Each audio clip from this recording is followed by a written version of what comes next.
Bonjour, nous allons réfléchir ensemble à propos de la communication. Comment on peut faire la paix? Et pourquoi on se fait la guerre?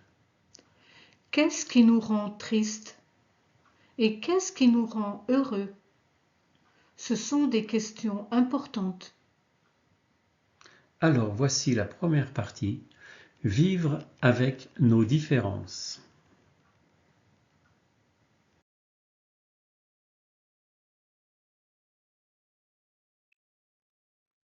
Sur cette diapositive, prends un peu de temps pour regarder toutes ces images, en mettant la vidéo sur pause. Et dis-moi, parmi ces dessins, quelle image représente l'amour?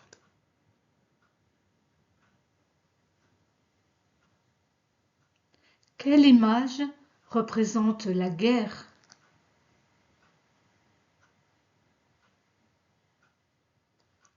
Quelle image représente la tendresse?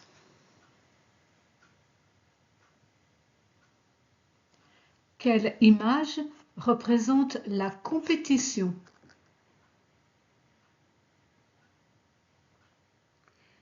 Quelle image représente le harcèlement?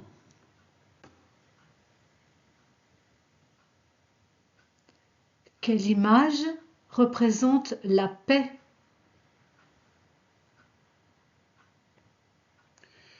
Quelle image représente le conflit, la bagarre? Quelle image représente la jalousie? Quelle image représente l'amitié?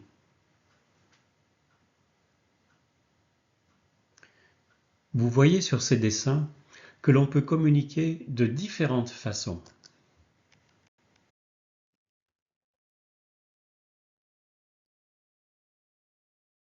Il y a tout ce qui nous rend heureux: l'amour, la paix, la tendresse, la confiance, le pardon, l'amitié, la fidélité.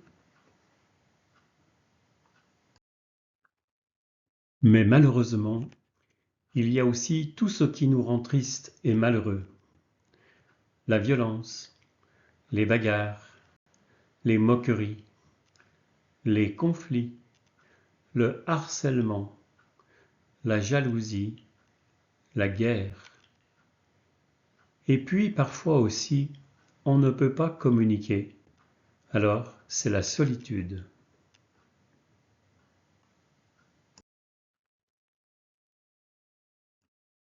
Et donc, il est important de comprendre la communication, comment ça marche. Car avant tout, la première chose à comprendre, c'est qu'il est important de se donner des règles pour bien communiquer. Et la première règle, une des règles les plus importantes, c'est d'accepter nos différences. Et oui, car nous sommes tous différents. Et bien souvent, ce qui fait que nous sommes malheureux et que nous nous disputons, c'est que nous n'acceptons pas nos différences.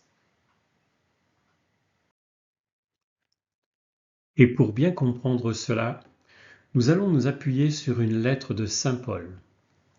Mais qui était Saint Paul? Eh bien, c'était un apôtre de Jésus, mais il n'a pas connu Jésus de son vivant.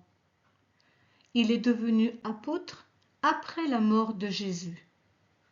Et avant de s'appeler Paul, il s'appelait Saul.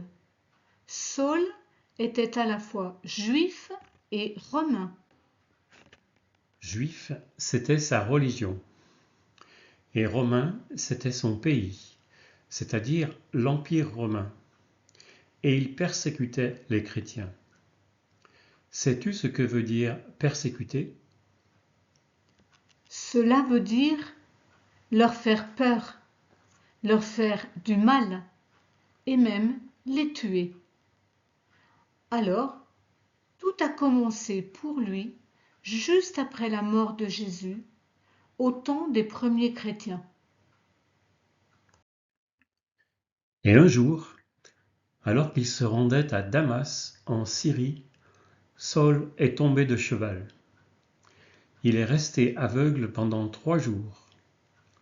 Alors il a entendu une voix qui lui disait : « Saul, Saul, pourquoi me persécutes-tu ? » C'était Jésus qui lui parlait.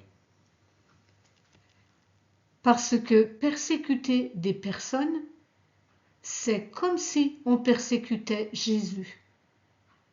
C'est pour cela que Jésus lui dit : « Pourquoi me persécutes-tu ? »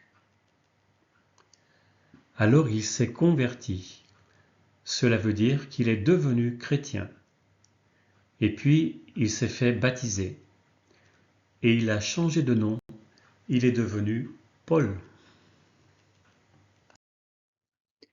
Ensuite, il a évangélisé, c'est-à-dire qu'il a enseigné le message de Jésus tout autour de la Méditerranée.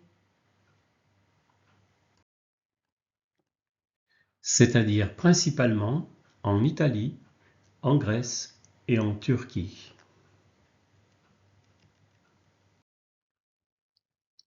Entre 2 voyages en bateau, il enseignait dans les villes. Et les gens notaient ce qu'il disait. C'est pourquoi, dans la Bible, nous trouvons plusieurs lettres de saint Paul. Par exemple, à Rome, c'est la lettre aux Romains. À Éphèse, c'est la lettre aux Éphésiens.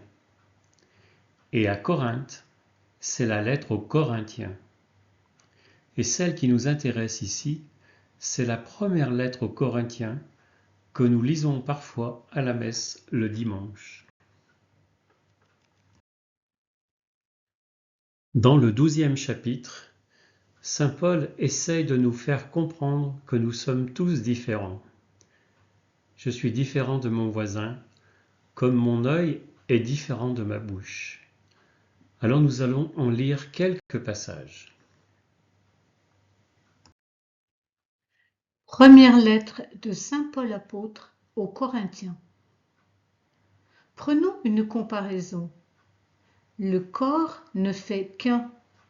Il a pourtant plusieurs membres. Et tous les membres, malgré leur nombre, ne forment qu'un seul corps.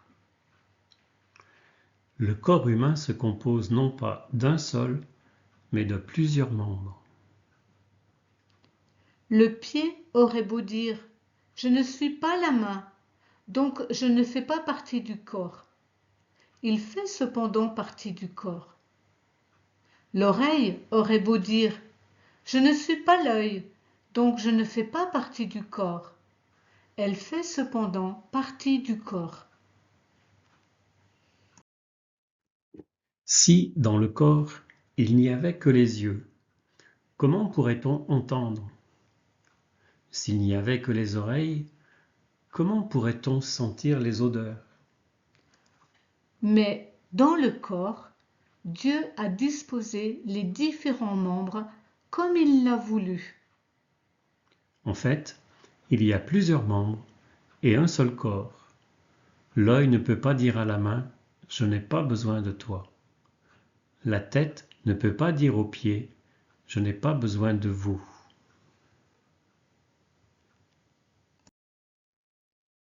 C'est un peu comme ces 2 bouquets de fleurs. Ces roses rouges sont très jolies. Mais ce bouquet, avec des fleurs toutes différentes, est encore plus beau. Et chaque fleur est importante.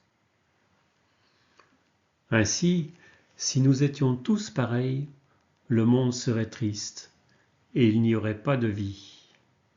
Alors, au lieu d'être jaloux, au lieu de se battre, au lieu de vouloir être le plus fort et le plus beau, il est bon d'accueillir nos différences et de s'en réjouir.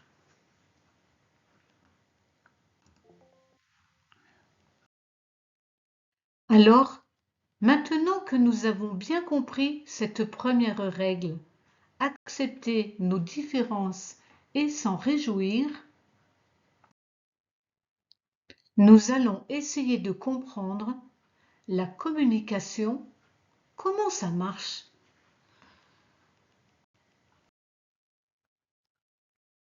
Vous voyez ce monsieur qui s'appelle Toba? Il a beaucoup réfléchi, beaucoup étudié, beaucoup écrit de livres à propos de la communication. Et il a dit, la paix, ça s'apprend comme le foot ou comme les maths. Et oui, la communication, cela s'apprend, comme le calcul ou comme le français, comme la grammaire, comme le piano, comme l'équitation et comme le sport, et comme tout ce qui fait notre vie.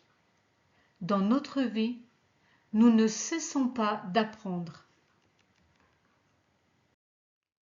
Et pour bien comprendre comment ça marche, nous allons nous comparer à deux animaux, la girafe et le chacal. Le chacal, c'est un peu comme le loup, mais il vit dans d'autres pays, dans la savane, c'est-à-dire dans les pays chauds. Nous verrons cela dans la deuxième partie. Voilà, nous en avons fini avec la première partie. Dans la deuxième partie, nous étudierons la communication non violente, CNV. Et je vous invite déjà à réfléchir à cette question. C'est quoi le bonheur? Qu'est-ce qui me rend heureux? Qu'est-ce qui nous rend heureux? À À bientôt! bientôt!